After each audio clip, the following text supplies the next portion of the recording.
dispatchers out of Reno, Nevada may win the award for the creepiest 911 calls ever received. When the details of these calls they got were put online, the internet went crazy. There was this old couple that lived about 20 miles east of Reno, Nevada.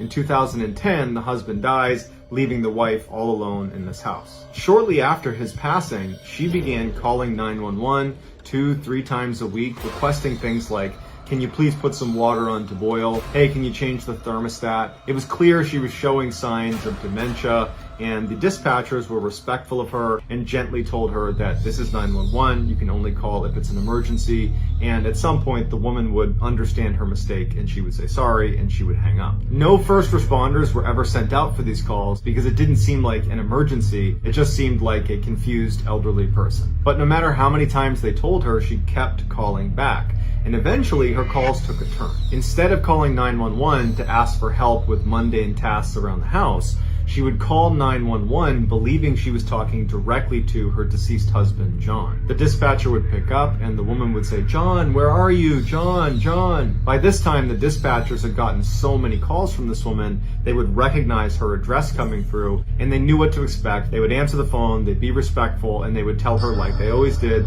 "This is 911, you can't call here, you need to talk to your family." And again, they did not send a responding unit out to her because it just seemed like she was confused, not in any danger. But one day when she called, she sounded frantic and scared. "John, please come home, help me, I need help, John, come home." This time they would send first responders out to the woman's house. When the responding unit arrives at her house just minutes after she had placed the 911 call, they go to the door and they're knocking and they're yelling for her and she's not coming to the door and it's all quiet in the house.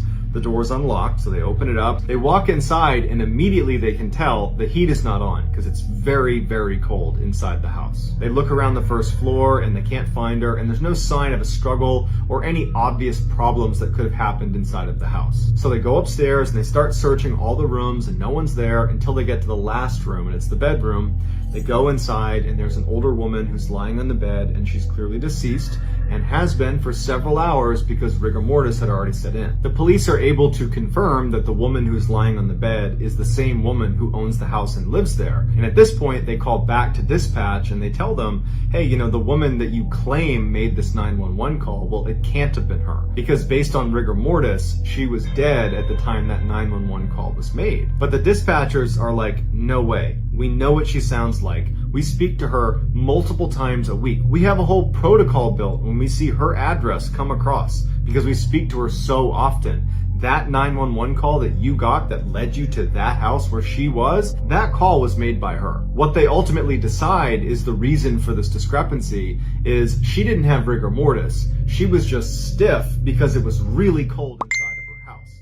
And that she had died in those couple of minutes between leaving the 911 call and when officers arrived. But in the back of everybody's minds, they're a little freaked out. A few days go by and another call is placed to 911 coming from that woman's home address. The dispatcher sees that and has to do a double take, like that's not possible. But they're thinking, okay, this could be a relative, it could be a friend, it could be anything. Picks up the phone and she's shocked when it's the same woman who is frantically yelling for John to come here, save me, help me, I need help. And the dispatcher, who's well aware of the history and well aware that this woman's supposed to be dead, stays calm, goes through the procedure, tries to get more information from this woman, but the call ends abruptly and there's no more information to be had. And so not knowing what else to do, she asks a responding unit to go check this house out.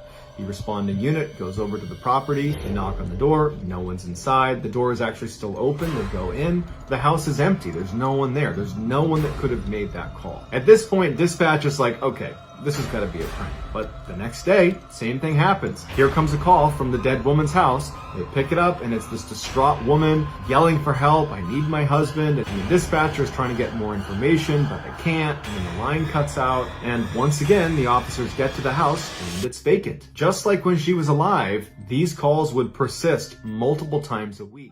They continued even after her house was broken into and burned to the ground. There's not even a house anymore. And there are still calls coming through from that address to 911. Finally, the police get in touch with the phone company and they explain the situation, and the phone company looks at their records and they say, actually, her phone line was disconnected almost immediately after she was deceased. But they tell police there's a chance that it might not have been disconnected properly at the site, and that could be a reason why it's still working. So they send a lineman to go check out the actual property to confirm her lines were disconnected properly and that no wires were getting crossed, and he said all of it checked out. Everything has been detached this whole time. The phone company thought perhaps there was a digital recording of her that got trapped in their system and was randomly bouncing to their call center. But the dispatchers would say, it doesn't sound like a recording that's playing the same every single time.